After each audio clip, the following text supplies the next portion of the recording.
continua a queixar-se da falta de apoio.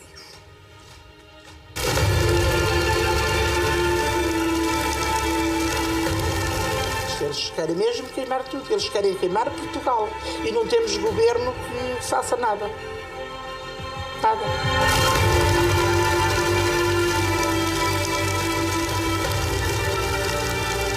Quando apitaram a primeira vez a sirene, que os carros começaram a sair, que eu fui ali à porta que estava aqui acabado de deitar e vejo aquilo que chegou à porta, eu pus as minhas mãos na cabeça, ai Jesus, o que vai ser a nossa vida hoje aqui. Teméramos logo o pior.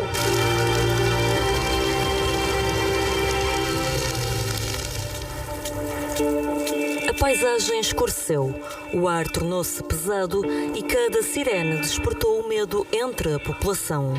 8 anos depois, as chamas regressaram a Pedrógão Grande, trazendo de volta a inquietação de um território que nunca baixou a guarda.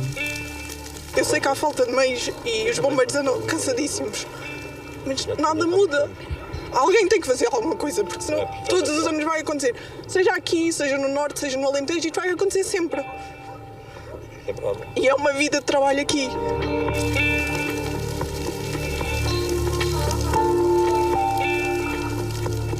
É horrível, pronto, a gente é todos os anos a mesma coisa, o mesmo cenário de 3 em 3, 4 em 4, 8 em 8, às vezes, sei lá, eu já me lembro de há uns 6 ou 7 incêndios toda a minha vida, e todos deles grandes mesmo.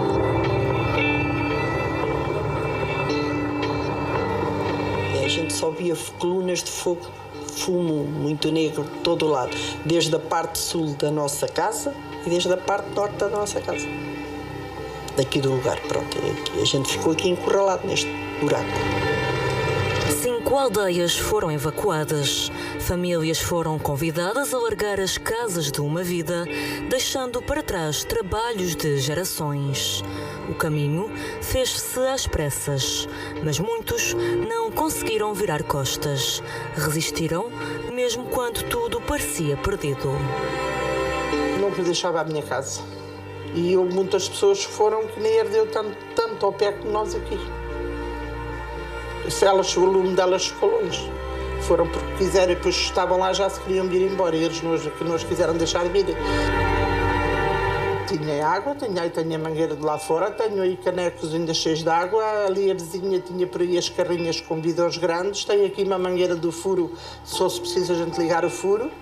E salvar aqui as casas ali do vizinho e a garagem dela e aqui a minha, pronto. Porque nós depois eu acabei por não ter água. À tarde já não tinha água.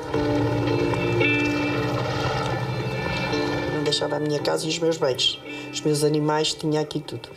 E para mais não tinha cá os vizinhos e a gente está responsável pelas coisas deles e a gente tem que tentar, só se todos não fôssemos capazes ou não tivéssemos ninguém. Mas graças a Deus tínhamos muita gente a ajudar-nos. Cada um faz o que pode nestas alturas. Tenta-se ajudar uns aos outros. Apesar de sermos muito poucos, porque os moradores já são muito poucos, porque isto é uma fase etária, os velhotes está tudo nos lares. E os novos cá estamos a residir, somos muito poucos. Aparentam ser terras esquecidas. As ruas estreitas e as casas antigas guardam histórias que já resistiram ao terror das chamas. Uma violência que fustigou Pedrógão Grande por várias vezes. Este ano, o fogo consumiu negócios locais e 2 casas nas aldeias ameaçadas. Houve uma altura que eu passei aqui muitas vezes e com alegria e embevecida, no fundo, não é? Via as crianças e a mãe eu não reparava bem porque eu via 2 carros, mas era uma senhora que eu via, na verdade, mas realmente aquelas crianças a brincar num sítio idílico, porque era tão bonito este valezinho aqui, e de repente chegar aqui e ver tudo queimado.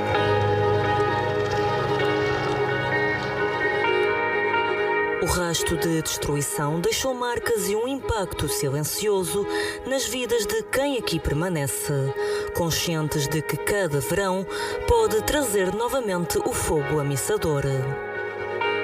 momentos complicados e de que maneira nós vermos aquilo que é nosso tudo a arder, anda uma pessoa uma vida inteira a trabalhar e de momento fica sem nada. Tentamos defender aquilo que é nosso, o mais que podemos, não é?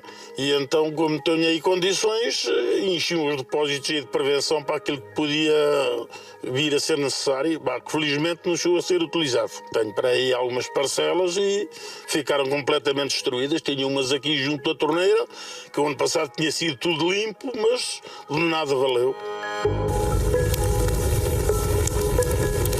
Já em 2017, Pedrógão Grande viveu um verão que mudou tudo. As chamas avançaram rápido e deixaram para trás mais de 60 vidas humanas. As aldeias ficaram marcadas desde aí. A memória da tragédia permanece viva e cada chama que regressa desperta recordações que nunca se apagam. Lembro-me de estar aqui, até andava a lavar as paredes da minha sala, estar aqui mais a minha irmã e meu marido estava a tomar a cesta. De repente a gente começou a ouvir os bombeiros tudo a tocar ao mesmo tempo. Corremos para o meu terraço para ver e vimos 3 focos de incêndio na zona norte, para o nosso concelho, zona norte. De repente fez tudo de noite com tanto fumo. Foi um filme de horror. Foi a gente a tirar máquinas, mas nós aí ficámos à retaguarda do incêndio. O incêndio ficou-nos a norte. Só depois é que deu a volta, Punta agora veio para aqui para nós. Perdemos muitos bens, muitos terrenos com plantações, com pinhal, eucaliptos. Nem faço uma pequena ideia quando perdeu nessa altura, mas já perdemos muito. E agora volta a acontecer a mesma coisa.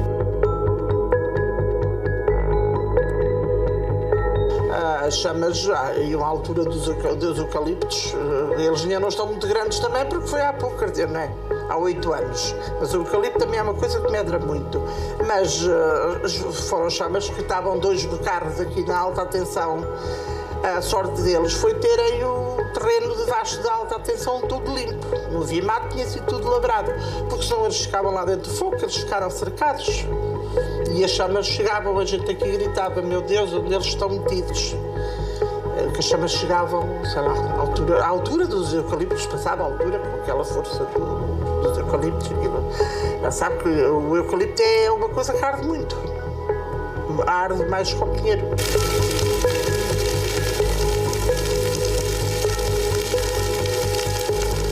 O inferno novamente, à terra. Temos que lidar com calma, isto começa a ser o prato do dia para a gente.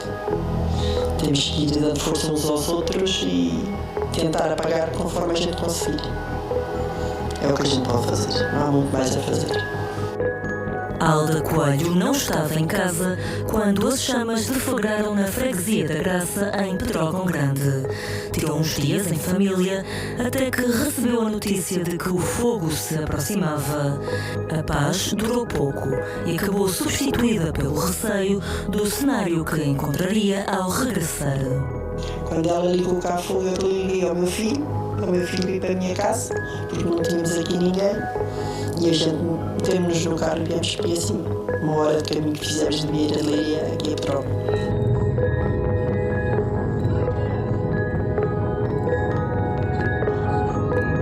Mas quando chegámos à saída do IC8 já subiu ao inferno.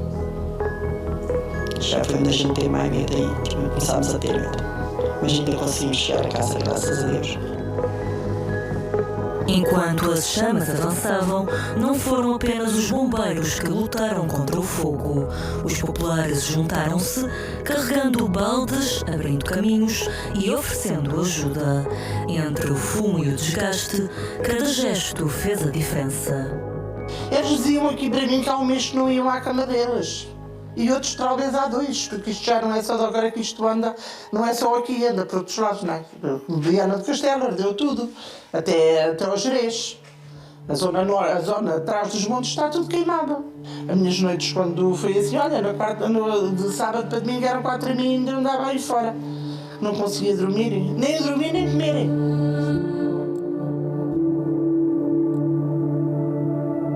Muito assustador, olha, nem me deitei. É muito triste ver esta guerra assim.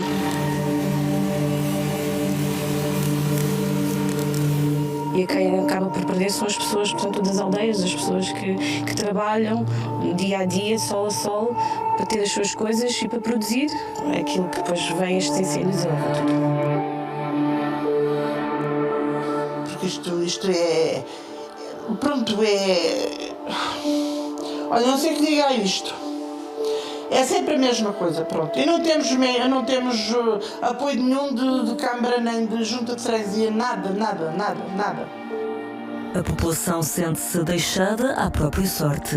Cada incêndio reforça a sensação de abandono, lembrando que em Pedrógão Grande a luta pela segurança e reconstrução recai sobretudo sobre quem aqui vive. A fragilidade das aldeias permanece exposta e os moradores reclamam a falta de apoios. As ajudas nunca cá chegam. Mas pronto, é o que temos. Também não pedimos. Vamos com o nosso trabalho, com o nosso suor.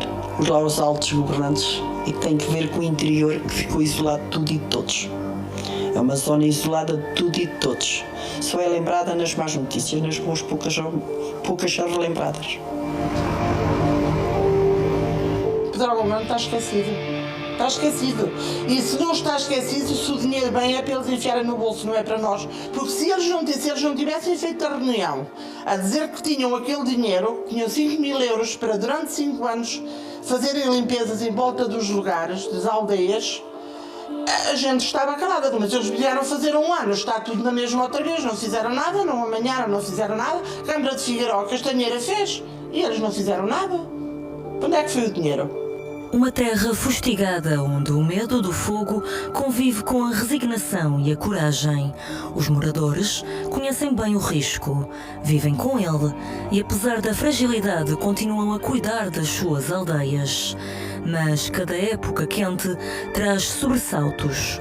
Cada sirene provoca o pânico e a rotina de viver à espera das chamas tornou-se parte da vida diária. Temos medo porque estamos sempre sobressaltadas. Quando a gente vê um foco, começa tudo logo em pânico porque estamos escaldadas já de 2017. Agora, na altura de verão, não é fácil nós dormirmos, é mais pequenino. Toque da sirene dos bombeiros, a gente está logo em alerta. É uma das coisas que nos alerta. Um carro que seja estranho aqui na rua, a gente está sempre alerta, porque a gente não conhece e temos sempre em pânico.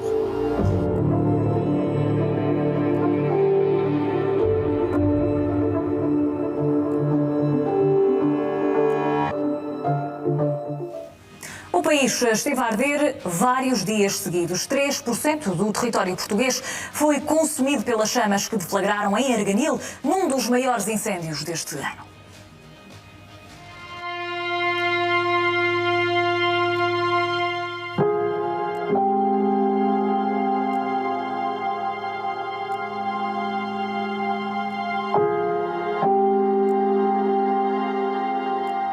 Em Arganil, as chamas traçaram um dos capítulos mais negros da história dos incêndios em Portugal. Foram consumidos pelo fogo cerca de 64.000 hectares ao longo de 11 dias, uma dimensão que ultrapassou antigos registros. Considerado com maior área ardida de sempre no país, o incêndio deixou um território devastado, aldeias cercadas e populações em fuga. E há várias aldeias da freguesia de Pomares, pelo menos na linha do fogo, já o Sobral Magro vindo lá está todo ardido, as pessoas já foram evacuadas para o largo. No Porto Silvado o fogo também está a ameaçar o Porto Silvado, está a ameaçar uma aldeia do Conselho de Oliveira do Hospital, que é a Gramaça. Também está a ameaçar o Centro da Ruiva, que é a freguesia de Pomares, e pode se deslocar para a outra parte que apanha o Sobral Gordo e várias aldeias da freguesia de Pomares. Pelo menos 50% das aldeias da freguesia de Pomares estão na linha de fogo. À medida que o fogo lavrou, as sirenes soaram e as ordens de evacuação chegaram às aldeias ameaçadas. Famílias abandonaram as próprias habitações e para trás deixaram a incerteza do que iriam encontrar ao regressar. Por aqui, pernoitar por aqui, penso eu, mas está a ser difícil porque a minha mãe está muito chorosa porque quer regressar a casa. estava de prevenção, vamos, não vamos, porque já havia o fumo do lado do peão. E depois acabámos por sair, mas já andava alguém a avisar que saiam, que está a ficar perigoso. Surpreendeu a rapidez das chamas? Sim, hoje sim. Também no distrito de Coimbra, a Serra da Lousã enfrentou duas frentes ativas. A população foi convidada a abandonar as casas em risco, mas muitos foram os que escolheram ficar. Não tivemos apoio de ninguém. Foram só vossos Abandonados.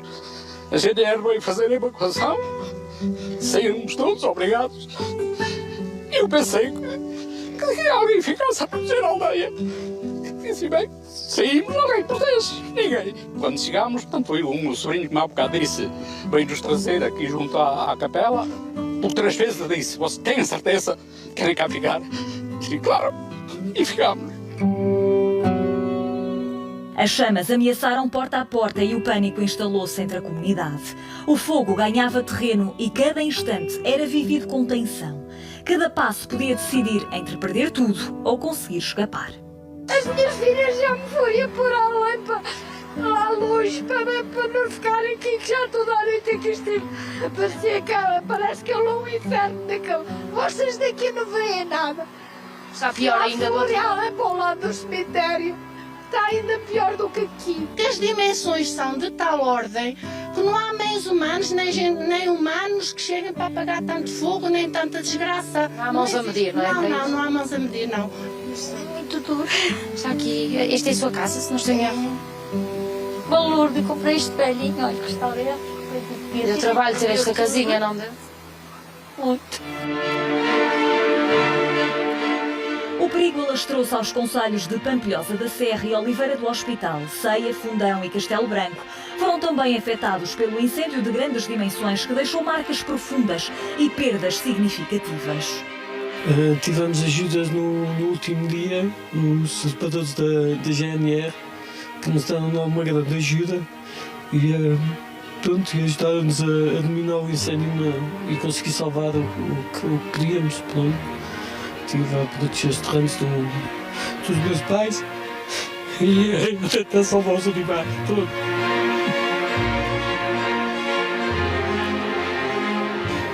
Os meus haveres herdados dos meus pais, sítios no Castelo Velho, pelos vistos ainda lá não fui, mas pelos vistos também herderam. Mas é com grande tristeza que uma pessoa chega aqui e vê isto tudo negro, tudo calcinado. Na cara das pessoas mora uma grande apreensão, uma grande tristeza por isto acontecer. E continuo a dizer, eu fui esquecido, completamente esquecido, por os bombeiros e pelos operacionais, todos que vocês lhe chamam, porque poderia ser um caos maior, mas os habitantes desta terra, alguns lutaram para a ajuda de apagar este fogo, este incêndio. Vila Real, Guarda e Viseu são também regiões onde o cenário foi aterrorizador. Em muitas aldeias a população viu-se sozinha e essa sensação de abandono transformou-se rapidamente em revolta. As populações sentem que mais do que o fogo é a ausência de respostas e de medidas eficazes que põem em risco o futuro das terras. E há muitas pessoas a sofrer nas aldeias e tudo. Está muito complicado. Quando se fala em proteção civil, eu digo que é merchandising andante. É bombeiros para um lado, é máquinas para o outro, ninguém faz nada. Isto é um comando descomandado e o Sr. Primeiro-Ministro pode olhar para mim, tem que de uma vez por todas, ou quer apagar os incêndios em Portugal, ou então deixa-os arder de uma vez por todas, porque 4 em 4, 5 em 5 vai sempre a aviar. Quando nós ouvimos pessoas a dizer que temos incêndios para uma semana, não há rescaldo em condições, desculpe que lhe diga. Ontem foi um dia difícil, sexta-feira também, e naturalmente que houve que gerir outros meios e os canadeiros deixaram de estar cá na quinta-feira e os meios aéreos foram deslocalizados para o outro lado da serra, que também era um incêndio muito forte e muito perigoso. Preocupação é o que não falta, não é? Nós estamos a ver que estamos completamente circundados, não é? A frente chama, assim, grosso modo, tem mais de 20 km e aqui tudo à volta, não é? E não vejo, sinceramente, não vejo ninguém, não vejo quem nos acuda. Vai ter que ser o povo, mais uma vez, a cuspir nas mãos e a fazer frente. E a arregaçar as mãos.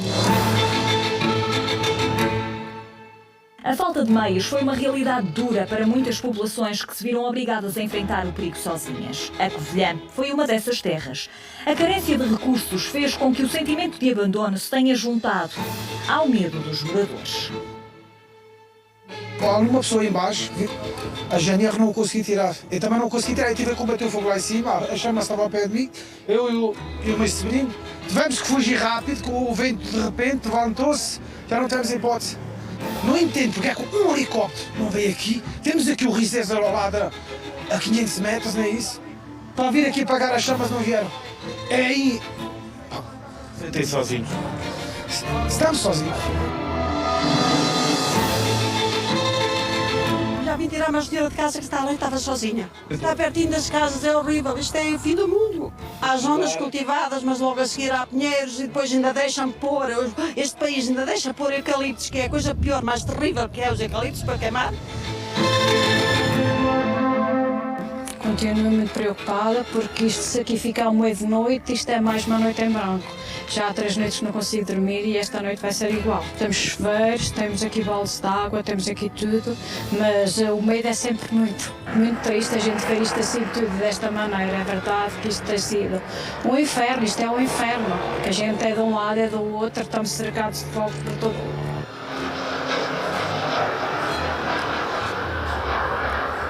Em algumas regiões, a intervenção aérea foi decisiva para travar o avanço e limitar a destruição. Mas em Sabrosa, no distrito de Vila Real, o impacto foi profundo. Mais de 400 hectares acabaram reduzidos a cinzas.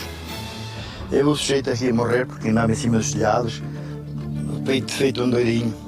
Eu era um doidinho que anda aqui, mas este homem, que o Zé, que foi uma pessoa também espetacular, 100%, que andou também comigo até à noite, até às 6 da manhã. Mal dormimos.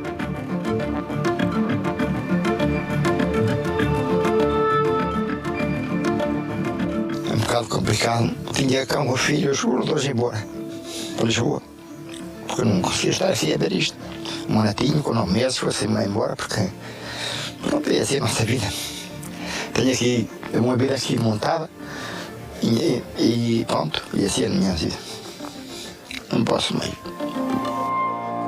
A revolta cresce de ano para ano. Portugal volta a ser fustigado pelos incêndios e nas aldeias repete-se a mesma queixa. Faltam meios, faltam respostas e ajuda para quem fica na linha da frente. Porque aquilo que está limpo hoje, ou foram as máquinas que a limparam durante a noite, ou fomos nós que limpamos a custo nosso os terrenos dos vizinhos e com ameaças nos dias seguintes. Isto tem que se dizer. Isto nunca vai acabar porque as autarquias não fazem absolutamente nada, porque não há comandos. Ontem pegava no carro e ia ter com as corporações de bombeiros, com caminhões de bombeiros e diziam-me, eu não tenho ordem para nada, eu não posso sair daqui. Isto é lamentável. São só plantas, mas é a nossa vida, é o sustento.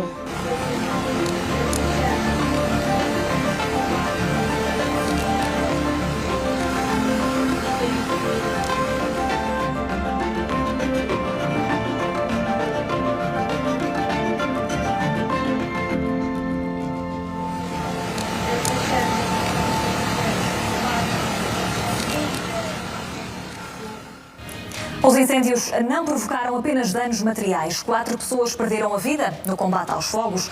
São filhos da terra que deixaram um rastro de dor e saudade.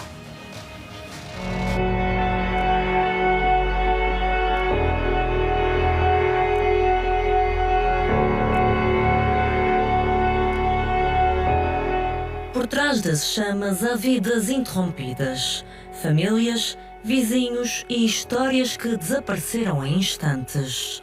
Desta vez, 4 pessoas perderam a vida. As comunidades atingidas pelos violentos fogos ficaram de luto e choraram a perda de filhos da terra que de tudo fizeram para combater as chamas. Carlos Damaso, o ex-autarca de Vila Franca de Dião, na Guarda, foi a primeira vítima dos incêndios. Tinha 42 anos e tentava travar o fogo que deflagrou na freguesia vizinha, de modo a que as chamas não atingissem o terreno onde tinha gado. Mas o vento virou e com ele as chamas e o fumo. Carlos Damaso era uma figura conhecida e querida na freguesia. Foi encontrado carbonizado e deixa agora uma filha de apenas 11 anos. A segunda morte aconteceu durante um acidente com uma viatura dos bombeiros da Covilhã. Daniela Grelo conduzia o autotanque que se deslocava para um incêndio rural que deflagrou no Fundão quando a viatura caiu numa ribanceira. O operacional, de 44 anos, era casado e tinha um filho. É um dia triste. Vivemos pela segunda vez nesta associação, portanto, um acidente de morte de um dos nossos, um bom amigo que partiu. Deus quis levar este herói e obviamente que a associação está de luto, o Conselho está de luto, os bombeiros estão de luto e obviamente que o Daniel Grelo, tanto é um homem de um trato fácil, um grande operacional, um homem irrepreensível, portanto, sobre todos os aspectos, muito zeloso, mas pronto, essas coisas acontecem a quem anda no terreno e a quem tem, portanto, no sangue o lema de vida por vida. O Daniel Grelo, portanto, partiu para defender pessoas e bens, mas já não chegou com vida. E obviamente que é um dia muito triste para nós. Foi muito difícil porque um jovem de 40 anos, portanto, com uma criança de 14 anos, uma vida à frente, partiu, portanto, sem avisar, sem nos dizer adeus. Isto é muito duro. É muito duro. A Associação Humanitária dos Bombeiros está de luto. Afinal de contas, foi mais um homem que morreu ao serviço do país. Do acidente que tirou a vida a Daniela Grelo, resultaram ainda 4 feridos, todos eles bombeiros. Um outro caso em que, num ato de coragem, a vida foi ceifada de um momento para o outro. Adolfo Santos era operacional da Câmara de Mirandela e morreu enquanto trabalhava numa zona de corta-fogos. Criava impedimentos ao avanço das chamas enquanto operava uma máquina de rasto. Durante os trabalhos, Adolfo foi colhido pela própria máquina. Pois era o mais novo da ninhada também, ainda por cima. Que andou na tropa e tirou lá o curso das máquinas e tinha experiência. Aquela casa já está, não é preciso chegar do fogo, já está preta. E as outras casas dos irmãos também ficam todas pretas.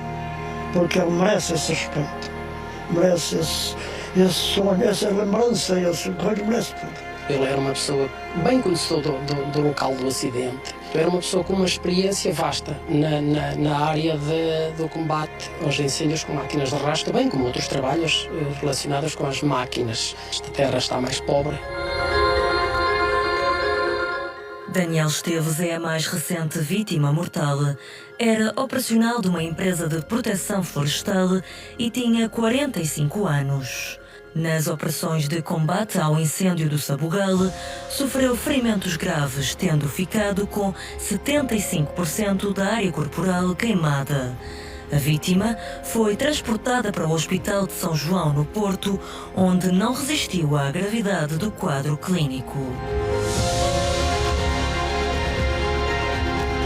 Em cenários onde as chamas são protagonistas, a dor e a memória caminham lado a lado. Foram 4 as vidas que foram perdidas e 4 as histórias que o fogo levou. A tragédia reforça a necessidade de prevenção e apoio contínuo às zonas mais vulneráveis.